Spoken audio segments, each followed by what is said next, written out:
घर परिवार बच्चे को छोड़कर आपके अधिकार के लिए लड़ाई लड़ रहा हूं साथियों। आज सब चीज मेरे पास है, उसके बावजूद भी आपके लिए लड़ाई लड़ रहा हूं, क्योंकि मैं देखा लोग चांद पे घर बनाने के लिए सोच रहे हैं, लेकिन आज भी हमारे लोगों के लिए इस धरती पर रहने के लिए घर नहीं है। और इसलिए मैं आज संघर्ष कर रहा हूं। आज मुझे आरक्षण नहीं मिला, लेकिन मैं संघर्ष कर रहा हूं। लेकिन पिछले 9 सालों में हमने अपनी एक पहचान बिहार में बनाया है। कल तक ये निषाद समाज को कोई जानता नहीं था, कोई पहचानता नहीं था। आज बिहार ही नहीं पूरे देश सन ऑफ मल्लाह को, इस समाज को जानने पहचानने लगा है। ये हमारी उपलब्धि है। जिंदाबाद जिंदाबाद जिंदाबाद जिंदाबाद जिंदाबाद जिंदाबाद।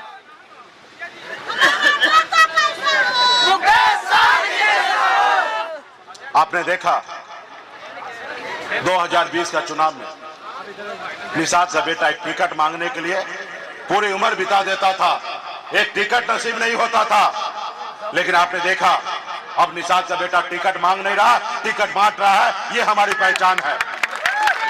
आपने देखा था ब्रह्मपुर विधानसभा में हमारे स्वर्गीय नेता जयराज चौधरी जी घर पे बैठे थे, उनको हमने टिकट बुला के दिया।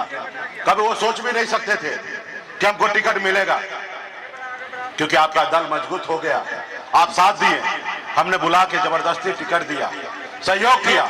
लोग 5 करोड़ रुपया देने के लिए तैयार था, लेकिन हमने कहा नहीं, अपने लोगों को आगे बढ़ाना है, और हमने जयराज चौधरी जी को टिकट दिया। हमें सफलता हासिल नहीं हुआ, लेकिन एक हमने परिभाषा बदल दिया।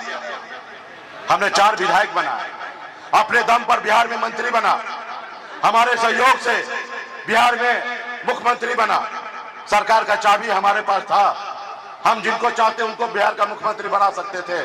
लेकिन हमने ईमानदारी के रास्ते पे चलकर हमने श्री नीतीश कुमार जी को बिहार का मुख्यमंत्री बनाया। आजादी के 75 साल बाद पहली बार आजाद भारत में एक निषाद का बेटा के सहयोग से एक बिहार में मुख्यमंत्री बना। ये हमारी पहचान है साथियों। इसलिए साथियों, ये सब क्यों हुआ, कैसे हुआ?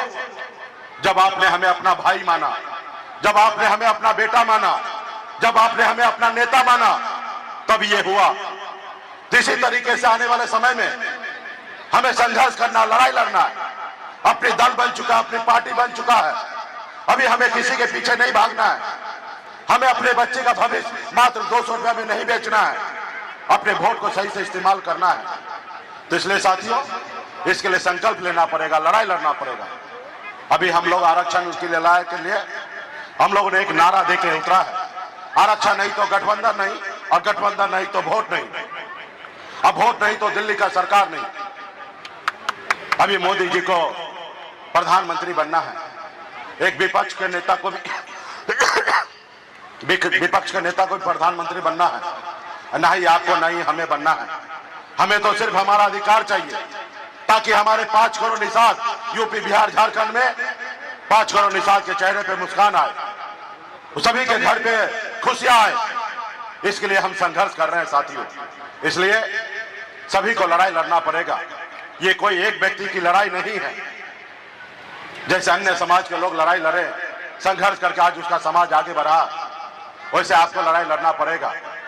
आपके बच्चे के भविष्य के लिए, आपके हक अधिकार के लिए लड़ाई कोई दूसरा कोई नहीं लड़ने के लिए आएगा। आपकी लड़ाई तो आपको खुद लड़ना पड़ेगा साथियों। 75 साल में आपके लिए कोई लड़ने के लिए आया नहीं आया। आज मुकेश सहनी क्यों आया? क्योंकि मैं निषाद कुल में जन्म लिया और निषाद समाज को मैं अपना परिवार मानता हूं, इसलिए आज लड़ाई लड़ने के लिए आया। अगर मैं भी ब्राह्मण, भूमियार, यादव कुल में जन्म लेता तो क्या आपके लिए लड़ाई लड़ता? नहीं लड़ाई लड़ता। मैं लड़ाई आपके लिए इसलिए लड़ रहा हूं क्योंकि आपका भाई मैं हूं, आपका बेटा, आपका अपना। तो साथियों, आपने अपनी पहचान, अपनी ताकत आपने दिया है। जब भी हमने लड़ाई लड़ा, आपने भरपूर सहयोग किया है। आपने हमेशा कहा सन ऑफ मल्लाह आप आगे बढ़ो, हम आपके पीछे हैं, हम साथ हैं। आज इसलिए दिल्ली का सरकार हिल रहा है, आज डर रहा है, घबरा रहा है। मुझसे नहीं घबरा रहा है, वो आपसे घबरा रहा है। आज 40 ही दिन हुआ है, लेकिन दिल्ली का सरकार ऐसे ऐसे हिल रहा है। वो इसलिए हिल रहा है कि जहां पे मैं जा रहा हूं, जिस जिला में जा रहा हूं, उस जिला में हजारों की संख्या में आप लोग रोड पे उतर रहे, पसीना बहा रहे, अपने हक अधिकार के लिए संघर्ष करने के लिए उतरे हैं। और ये रिपोर्ट जब दिल्ली वाले देखते हैं तो वो डरने लगे हैं, क्योंकि उनको वोट चाहिए। तो ये हमसे नहीं डर रहे हैं, वो आपसे डर रहे हैं